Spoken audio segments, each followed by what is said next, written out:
Elon Musk कई projects के ऊपर काम कर रहा है जो कि फ्यूचर में हमारे पूरे दुनिया को बदलने वाले हैं।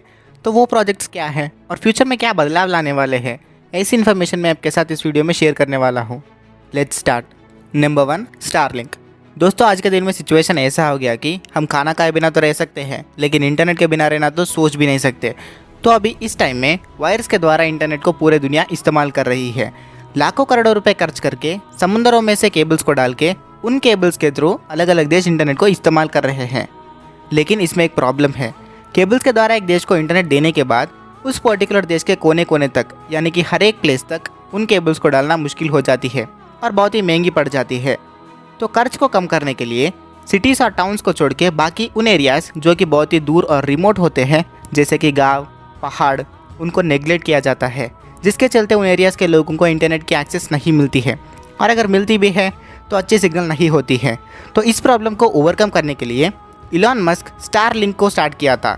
इस कंपनी के द्वारा इंटरनेट को केबल्स के बिना सैटेलाइट्स के थ्रू प्रोवाइड किया जाता है। यूज़र्स को डायरेक्टली सैटेलाइट्स के द्वारा इंटरनेट मिलती है। तो सैटेलाइट्स को यूज़ करने के कारण सारे लोग जो रिमोट एरियाज़ में रहते हैं और जिनको इंटरनेट नहीं मिलती है, उन सबको मिलने लगेगी। तो इसका प्रोसेस कैसा होती है वो अभी देखेंगे। पहले रॉकेट्स के द्वारा सैटेलाइट्स को स्पेस पे भेजते हैं और हमारे धरती से करीबन 550 किलोमीटर के ऊंचाई में उन सैटेलाइट्स को छोड़ देते हैं, मतलब उधर प्लेस करते हैं। एक एक सैटेलाइट धरती पर का 1000 किलोमीटर तक का रेडियस को कवर करती है और सिग्नल्स भेजती है। सैटेलाइट से सिग्नल्स घर पर रहने वाले एंटीना को मिलते हैं, जो कि दिखने में एक डीटीएच के एंटीना की तरह होती है। एंटीना से सिग्नल्स एक इंटरनेट वायर के थ्रू घर में होने वाले राउटर को मिलते हैं और उस राउटर से यूज़र्स इंटरनेट को यूज़ कर सकते हैं। अभी तक तो स्टारलिंक 1500 ऐसे सैटेलाइट्स को लॉन्च करी थी। पूरे वर्ल्ड को कवर करने के लिए 12,000 सैटेलाइट्स की ज़रूरत है। तो इतने सारे सैटेलाइट्स को लॉन्च करने के लिए और 10 साल लग सकते हैं, मतलब 2030 तक ये काम हो सकती है। आज के समय में कुछ देशों में स्टारलिंक की इंटरनेट फैसिलिटी ऑलरेडी अवेलेबल हो चुकी है। इस कॉन्सेप्ट को पहले कुछ कंपनीज ट्राई करे थे, लेकिन उस समय में रॉकेट्स को लॉन्च करने के लिए बहुत ज़्यादा खर्च होती थी। लेकिन इलॉन मस्क को उनका स्पेसएक्स कंपनी होना इसका एडवांटेज है। इससे वो कम खर्च में ही रॉकेट्स को लॉन्च कर पा रहे हैं। अभी तो स्टारलिंक का इंटरनेट की स्पीड 150 Mbps तक आ रही है। इलॉन मस्क का मानना ये है कि फ्यूचर में ये स्पीड और ज़्यादा इंक्रीज हो सकती है। Number 2, solar city. आज के ज़माने में ज़्यादातर करंट को, यानी बिजली को, कोयले से प्रोड्यूस कर रहे हैं, जिससे पोल्यूशन हर रोज़ बढ़ रही है। तो इस पोल्यूशन को कम करने के लिए इलॉन मस्क सोलर एनर्जी से करंट को प्रोड्यूस करना चाहते थे। बस वही नहीं, भविष्य में कोयले से करंट को प्रोड्यूस करने से सोलर एनर्जी से करंट को प्रोड्यूस करने में ही कम खर्च हो सकती है, और इससे लोगों को, मतलब कंज्यूमर्स को, कम प्राइस में ही करंट को बेच सकते हैं। इसीलिए 2016 में इलॉन मस्क सोलर सिटी नाम की कंपनी को अपनी 2 कजिन से खरीद लिया था।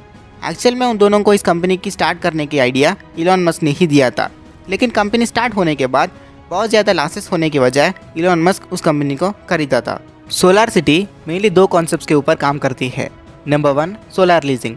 नॉर्मली अपने घरों के ऊपर सोलर पैनल्स को लगवाने के लिए उन पैनल्स को हमें ही खरीदना पड़ता है, लेकिन इस कॉन्सेप्ट के हिसाब से सोलर कंपनी जो भी लोग सोलर इलेक्ट्रिसिटी को चाहते हैं उनको फ्री में ही सोलर पैनल्स लगवा के देती है, लेकिन उसके लिए एक अग्रीमेंट करना पड़ता है।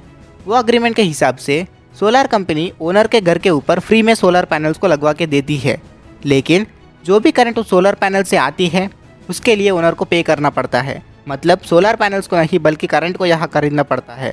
और ओनर्स इस अग्रीमेंट को इसीलिए फॉलो करते हैं क्योंकि नॉर्मल करंट को यूज़ करने से आने वाली बिल से सोलर इलेक्ट्रिसिटी की बिल कम होती है। इसी को सोलर लीजिंग कॉन्सेप्ट बोलते हैं। इसके साथ एक और कॉन्सेप्ट भी है, उसका नाम है टेस्ला पावरवॉल। पावरवॉल यानी इलेक्ट्रिसिटी को स्टोर करने वाली एक बैटरी। इस बैटरी की कैपेसिटी बहुत ज़्यादा होती है, इतना ज़्यादा कि एक बार इसको फुली चार्ज करने के बाद एक घर को पूरा दिन का सफिशिएंट करंट दे सकती है। सोलर पैनल से हम दिन में ही करंट को यूज़ कर सकते हैं, लेकिन अगर उसी दिन वाली करंट को पावरवॉल में स्टोर करें तो उस दिन वाली सोलर एनर्जी को रात में भी यूज़ कर सकते हैं। और जब करंट रहती है तब उसको स्टोर करके, और जब पावर चली जाती है, मतलब जब पावर कट होती है, तब उसी स्टोर करंट को वापस यूज़ कर सकते हैं। कमर्शियल बिल्डिंग्स में फ्यूल जनरेटर्स के बदले थोड़े ज़्यादा कैपेसिटी के बैटरीज को यूज़ कर सकते हैं, और जब एनवायरनमेंट में चेंजेस आते हैं तब भी हम इस बैटरी में स्टोर करंट को यूज़ कर सकते हैं। इलॉन मस्क ऑलरेडी ऑस्ट्रेलिया में एक बड़ी बैटरी को भी कंस्ट्रक्ट किए थे। Number 3, Neuralink. इलॉन मस्क और 8 लोगों के साथ मिलकर न्यूरालिंक नाम की कंपनी को स्टार्ट किया था। इस कंपनी से इलॉन मस्क ये करना चाहते थे कि ब्रेन से रिलेटेड यानी कि दिमाग से संबंधित बीमारियाँ या डिसेबिलिटीज़ को ओवरकम करने के लिए और अपने ब्रेन से ही मोबाइल फ़ोन्स और कंप्यूटर्स को कंट्रोल करने के लिए एक टेक्नोलॉजी को डेवलप करना चाहते थे। इसके लिए उन्होंने अलग अलग यूनिवर्सिटीज़ से बड़े बड़े न्यूरो साइंटिस्ट को रिक्रूट किए थे। वो सब मिलके एक टेक्नोलॉजी को डेवलप कर रहे हैं। तो ये काम कैसे करती है? ये टेक्नोलॉजी से ब्रेन में एक छोटी सी चिप को फिक्स करते हैं और उस चिप की मदद से ब्रेन से रिलेटेड बीमारियाँ जैसे कि स्पाइनल कॉर्ड इंजरीज, पैरालिसिस जैसी बीमारियों की वजह से डिसेबल्ड पार्ट्स को यानी काम ना करने वाली पार्ट्स को इस चिप की हेल्प से काम करा सकते हैं। और इस चिप की मदद से बिना हाथों का इस्तेमाल किए ही मोबाइल फोन्स और कंप्यूटर्स को ऑपरेट कर सकते हैं। प्रेजेंटली ये टेक्नोलॉजी डेवलपमेंट स्टेज में है, जानवरों के ऊपर टेस्ट कर रहे हैं। रिसेंटली एक बंदर के ऊपर इस टेक्नोलॉजी को इस्तेमाल किया गया था।